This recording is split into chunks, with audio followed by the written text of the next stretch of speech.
Puis-je demander de quoi je suis accusé? Je vais le prendre, une seconde. Vous pensez que je vais résister et que je ne pourrai pas sortir de ce bureau sans de nouvelles menottes? Une directrice de district scolaire se fait passer les menottes en plein dans son propre bureau. Est-ce qu'on peut... Est-ce que vous pouvez éviter de me menotter devant tout mon lieu de travail? Est-ce qu'Andrew peut aller chercher mon sac à main et me l'apporter? Et est-ce qu'on peut sortir par la porte de derrière? Nous avons les allégations choquantes, et elles sont troublantes. La police détaille comment une enquête de plusieurs mois sur des comportements inappropriés d'élèves a mené à des conséquences au plus haut niveau de la hiérarchie scolaire. Nous suivons l'affaire présentée par Law and Crime. Je suis Chris Stewart.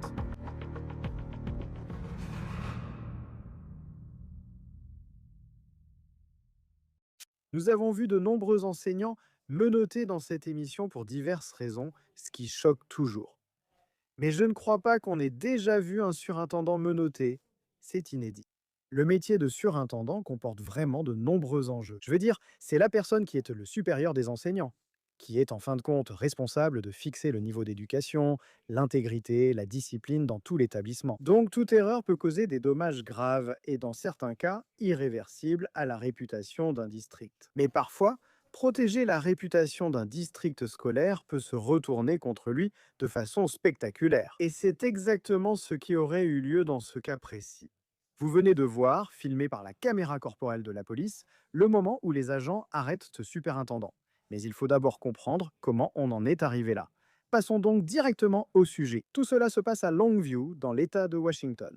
C'est à environ 8 km de la frontière avec l'Oregon. Et dans l'ensemble, cette ville est de taille moyenne, avec près de 39 000 habitants selon US News and World Report, et le district scolaire compte près de 6 400 élèves. Niche.com attribue à ce district scolaire la note de B-. L'administration a reçu spécifiquement la note de B, donc ce n'est pas une mauvaise note. C'est un district scolaire plutôt moyen, selon le classement de ce site web. Ce qui ressort surtout, c'est que ce district scolaire figurerait parmi les 50 meilleurs de tout l'État de Washington pour les sportifs dans tout l'État de Washington, ce qui pourrait vraiment attirer l'attention sur lui. Et c'est une information très importante pour cette histoire. Parlons donc de la directrice du district scolaire, Karen Cloninger. Selon le site web des écoles publiques de Longview, elle est surintendante du district depuis l'été 2024. Son profil LinkedIn met en avant plusieurs postes de direction dans l'éducation depuis 2010. Donc pendant la première année et demie de ce mandat de surintendante, Cloninger n'a pas fait la une des journaux. Il semble que les choses se soient déroulées relativement bien, du moins publiquement. Et selon ces allégations choquantes de la part de quelques étudiants, la réalité était pourtant tout autre à leur avis. Nous avons maintenant une déclaration sous serment établissant des motifs plausibles du département de police de Longview, qui inclut des entretiens médico-légaux avec plusieurs élèves de l'équipe masculine de basketball du lycée Mark Morris. Et cela remonte au 9 février, et lors de ces entretiens, les joueurs font des accusations très troublantes de mauvaise conduite, remontant de novembre 2025 jusqu'à la fin janvier de cette année. Voici ce qu'un élève a confié à un agent de liaison scolaire. Depuis le début de la saison, lui et d'autres joueurs de l'équipe junior ont été entraînés dans le vestiaire de l'équipe première, subissant de multiples agressions sexuelles et physiques. Maintenant, le reste de ce paragraphe est trop explicite pour être lu mot à mot. Il a été agressé sexuellement par plusieurs autres joueurs. Dans un cas, cela impliquait une bombe de biofreeze. 2 jours après, le 11 février, une autre victime s'est présentée à la police lors d'un entretien médico-légal. Citation. Il a ensuite expliqué qu'il était en première année à MMHS et qu'il avait été sélectionné pour jouer dans l'équipe réserve de basket. Il a ensuite décrit 5 ou 6 incidents d'agression, à la fois physiques et sexuels, qui se sont produits à 5 ou 6 occasions différentes. À partir de la première semaine de basket et jusqu'au 28 janvier 2026, il y a eu environ 6 autres tentatives d'agression contre lui. Selon la police, il a expliqué que plusieurs membres de l'équipe première de basketball de MMHS l'avaient forcé à entrer dans le vestiaire de l'équipe première et s'était frotté contre lui. Le joueur a également mentionné qu'une bombe de biofreeze avait été utilisée. L'élève a ensuite décrit un autre incident où il a été traîné dans le vestiaire de l'équipe première. Il a déclaré que plusieurs membres de l'équipe première ont twerké et se sont frottés à lui de façon sexuelle, certains habillés, d'autres non. Il a expliqué qu'ils l'ont forcé à se coller au tableau blanc dans le vestiaire de l'équipe première. Il a expliqué qu'on a twerké sur lui si fort et poussé contre le tableau blanc qu'il a eu une coupure et un bleu à la hanche. Durant l'entretien, l'élève a précisé que le bizutage se produisait chaque fois qu'il était traîné dans le vestiaire de l'équipe première et que presque tous les membres sauf quelques joueurs y avaient participé. Il a expliqué que le bizutage consistait à ce que les joueurs twerkaient sur lui, faisaient semblant de le chevaucher et frottaient leurs fesses ou parties génitales nues contre lui. Maintenant, ces allégations en elles-mêmes sont choquantes. Elles sont troublantes et il est clair qu'elles auraient largement dépassé les limites pendant bien trop longtemps. La question est donc, quand un membre du personnel en a-t-il eu connaissance? Un élève victime a dit à la police avoir signalé presque toutes les informations au proviseur adjoint et à l'entraîneur principal de l'équipe de basketball. Il a déclaré avoir été convoqué presque chaque jour chez le proviseur adjoint pendant 2 semaines avant l'entretien médico-légal avec la police. Il a dit avoir caché des détails sur l'agression sexuelle au personnel scolaire pour éviter des ennuis à ses coéquipiers. Cependant, il a précisé qu'il avait mentionné l'incident avec le biofreeze, ainsi qu'une occasion où la première victime parmi les élèves lui avait dit qu'il avait été bel et bien violé dans le vestiaire de l'équipe première. Une mère de victime a aussi dit à la police avoir reçu un appel du proviseur adjoint le 29 janvier l'informant d'un incident avec l'équipe. Et ce n'est que la semaine suivante, le 4 février, que le fils de cette femme s'était déjà adressé au vice-principal au sujet de son agression présumée. Mais le vice-principal lui a dit qu'il y avait une enquête en cours. Donc, à ce moment-là, cette enquête était gérée au sein de l'école. Selon la police, certains élèves présumés impliqués ont été suspendus pour leur comportement. Quand les forces de l'ordre interviennent-elles dans cette affaire? Selon le rapport de police, le 8 février, un officier a été informé d'une enquête en cours concernant des menaces liées à des armes à feu au lycée Marc Maurice. Et en même temps, l'officier a également appris qu'une sortie massive des élèves était prévue le lendemain à l'école en lien avec une agression sexuelle présumée, possiblement liée à l'équipe de basketball. Le même jour, un autre officier de police a été informé par un parent que son fils avait été agressé sexuellement au sein de l'équipe. La police s'est rendue au lycée pour enquêter sur une menace d'arme à feu et interroger l'agent de liaison scolaire sur des accusations d'agression sexuelle. Citation: lors de ma brève conversation avec l'agent de liaison scolaire, il était évident qu'il ne disposait pas de détails précis concernant une enquête en cours ou terminée sur une agression sexuelle. L'agent m'a informé que, bien qu'il sache que certains élèves de l'équipe masculine de basket avaient récemment été sanctionnés pour leur comportement, il n'était au courant d'aucune action criminelle précise qui aurait été alléguée. N'ayant pas connaissance de l'agent de liaison scolaire ni du processus disciplinaire, j'ai demandé à l'agent de m'expliquer le fonctionnement dans l'établissement. L'agent a confirmé que, généralement, l'école gère la plupart des enquêtes en interne et ne prévient les forces de l'ordre que si l'administration scolaire le juge nécessaire ou si elle a besoin de ressources supplémentaires. Nous faisons un petit saut dans le temps ici, mais nous sommes maintenant le 10 février et un rapport officiel a été déposé au commissariat concernant des allégations d'agression sexuelle au lycée. Les agents ont examiné les preuves numériques fournies par l'une des victimes, y compris un groupe de discussion de l'équipe junior qui discutait activement et partageait des photos liées aux incidents d'agression sexuelle, alors que cela devenait largement diffusé sur les réseaux sociaux. Ceci s'ajoute aux entretiens médico-légaux. Je cite: j'ai ensuite visionné 2 vidéos d'entretiens médico-légaux concernant les victimes. Au cours des 2 vidéos, les 2 victimes ont accepté d'être sincères et honnêtes. Toutes 2 ont évoqué des comportements qui semblaient être des agressions de nature sexuelle et criminelle. De plus, les descriptions fournies des événements en question représentaient clairement des comportements qui auraient justifié une notification obligatoire aux forces de l'ordre, comme cela a été signalé. Alors maintenant, la police commence à se poser des questions, non seulement sur les élèves qui auraient commis ces agressions sexuelles, mais aussi sur l'école elle-même, face à des allégations aussi odieuses que celles décrites. Qu'est-ce qui a empêché l'école de faire intervenir les forces de l'ordre? Quoi qu'il en soit, ils participent désormais à l'opération et exécutent un mandat sur la propriété de l'école, incluant les communications de la direction. Les agents surveillaient également le vice-principal, un certain Paul Beckel, qui semblait avoir mené cette enquête interne. Le 13 février, les agents se sont rendus chez lui parce qu'il était absent de l'école la veille, le même jour où le mandat de perquisition a été exécuté à l'école. Citation: nous sommes arrivés à son domicile dans un SUV de police banalisé, habillé en civil. Nous avons frappé à la porte d'entrée de sa maison et sa femme est venue nous accueillir. Nous avons demandé si Paul était disponible et elle a expliqué qu'il était parti à Longview pour rencontrer la surintendante Karen Cloninger et son assistant. Nous avons demandé si Paul était disponible. Elle a expliqué qu'il était parti à Longview rencontrer la surintendante Karen Cloninger et la principale Erin Whitwright. Elle l'a ensuite appelé au téléphone et lui a dit que nous étions là et que nous souhaitions lui parler. Il a indiqué qu'il était près de Cathlamet, dans l'État de Washington, et qu'il allait bientôt retourner à Longview. La police a alors rencontré le vice-principal Beckle dans un café voisin pour discuter avec lui. C'est là que les choses deviennent intéressantes. La police lui demande de parler de son enquête, et il minimise d'abord ce que les élèves victimes lui avaient dit. Mais ensuite, la police lui montre ses propres notes concernant l'incident avec le biofreeze. Citation: Paul a répondu en disant que ce n'était qu'une phrase sur 26 pages.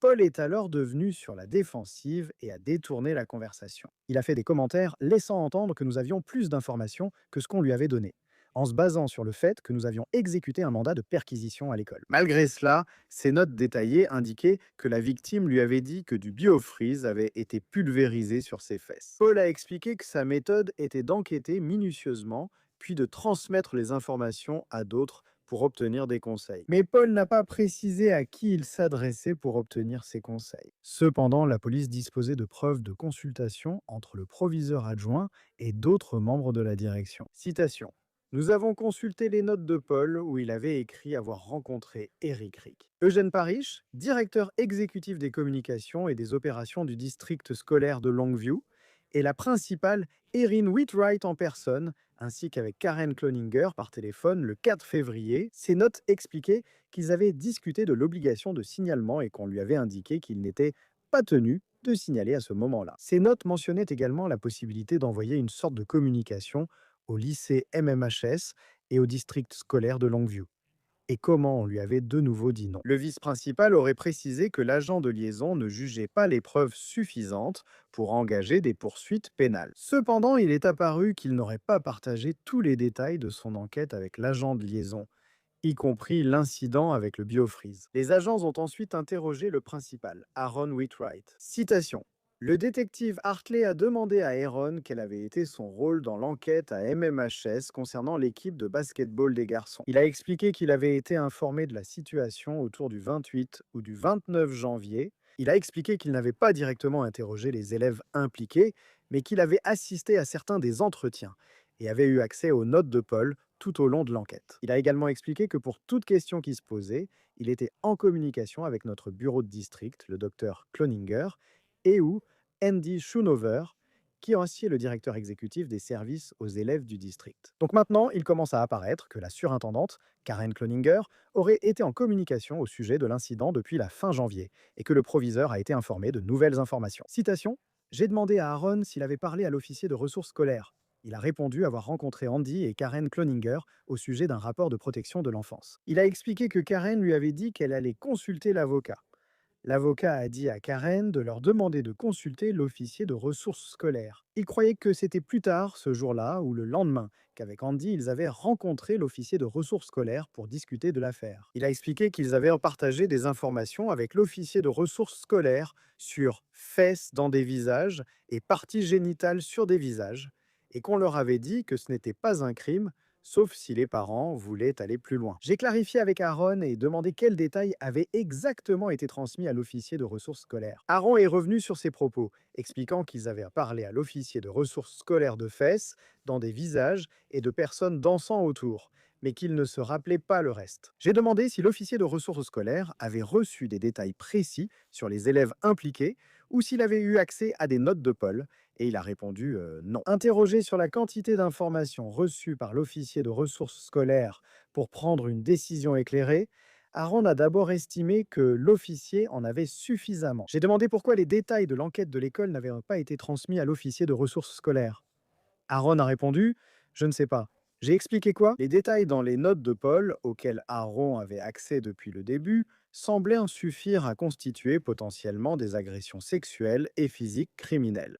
Mais les détails fournis à l'officier de ressources scolaires semblaient avoir été très vagues et manquaient de contexte essentiel, ce qui aurait pu changer radicalement la recommandation de l'officier sur la façon de gérer la situation. J'ai demandé si c'était exact, et Aaron a confirmé que ça l'était. Le 19 février, la police a annoncé avoir assez de motifs pour arrêter 2 élèves de l'équipe de basket pour viol au 2e degré, séquestration à motivation sexuelle, attentat à la pudeur et exhibition indécente. Il semble donc que la direction de l'école aurait dissimulé une activité potentiellement criminelle à l'officier de ressources scolaires. Et nous avons également un aperçu de la façon dont la surintendante Karen Cloninger aurait aussi été impliquée dans ce plan. À ce stade, les forces de l'ordre examinent de plus près la surintendante et essaie de déterminer où elle a communiqué avec la direction à propos de cette enquête.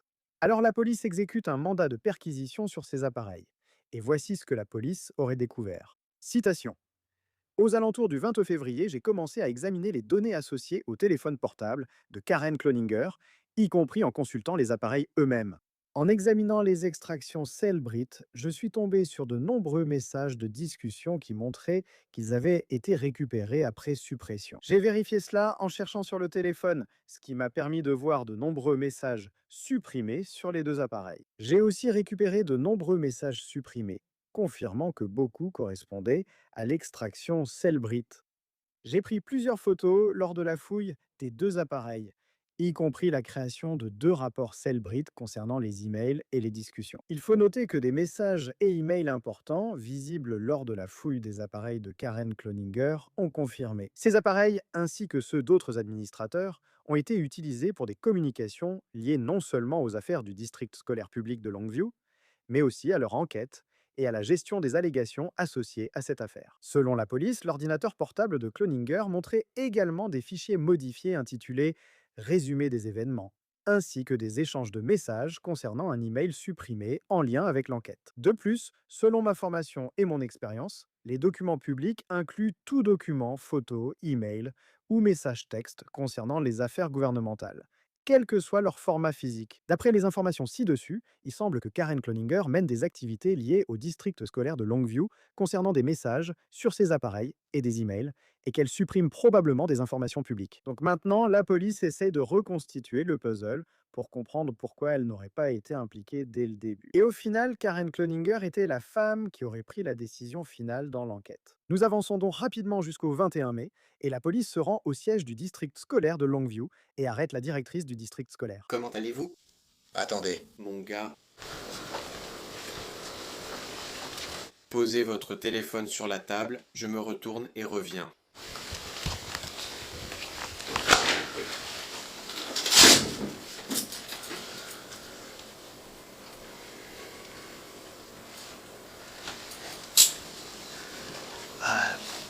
on va juste l'accompagner dehors.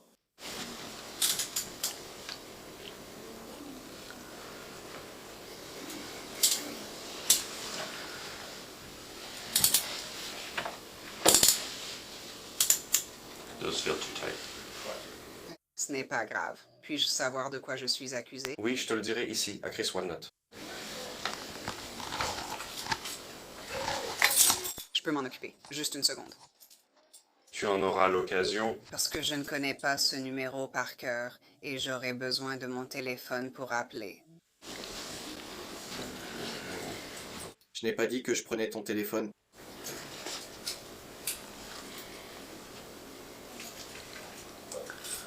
Tu penses que je vais résister et que je ne pourrai pas sortir de ce bureau sans menottes? Nous avons des procédures maintenant. Je ne crois pas que tu aies ordonné ça, tu m'as entendu, et tu dis que tu l'as fait. D'accord. Alors avancez et déplacez-vous sur votre gauche, ici. Je vais prendre le document et je vais vous lire les chefs d'accusation exacts.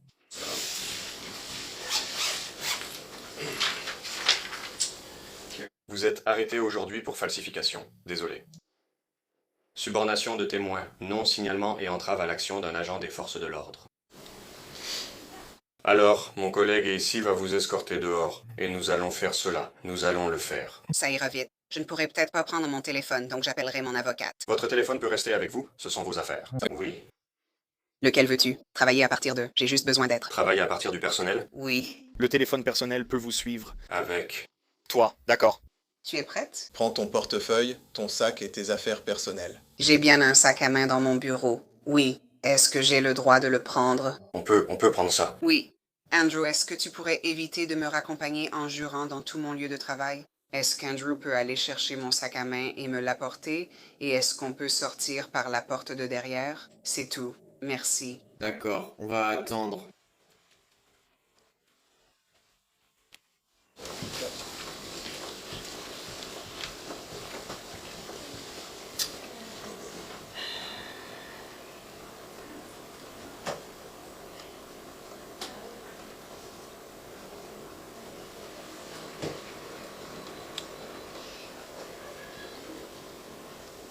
Around the Hey. Pouvez-vous demander à Medina de s'arrêter devant cette porte? On va sortir par ici. C'est mieux comme ça? Oui, j'apprécierais cela. Merci.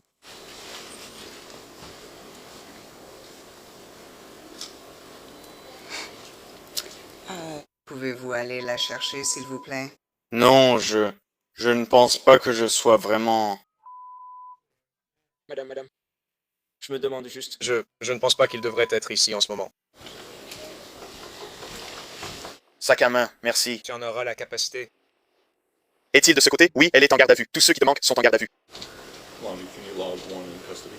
Tirons-le de ce côté. Tu étais vraiment brisé. On peut sortir par là. D'accord, Karen. Merci. Cloninger est escorté par la porte de derrière en direction de la voiture de police. D'accord. Est-ce que vous avez quelque chose sur vous? Je devrais être au courant. Non, je veux dire, ça me concerne surtout. Non, rien. Dans une de mes poches. Mais nous devons quand même vous fouiller. Ceci est enregistré. D'accord. Et nous sommes deux ici aujourd'hui. On va trouver une solution. En cours d'audit comme enregistrement. D'accord?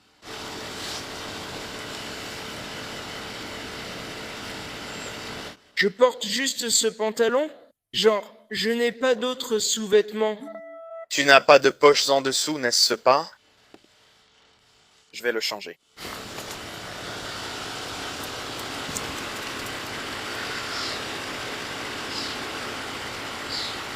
Je ne vais rien te faire. Assieds-toi, tu peux bouger? Je dois juste voir ce qu'il y a là-dedans. Menottes. Elles sont trop grandes. Elles sont serrées. Est-ce que c'est un...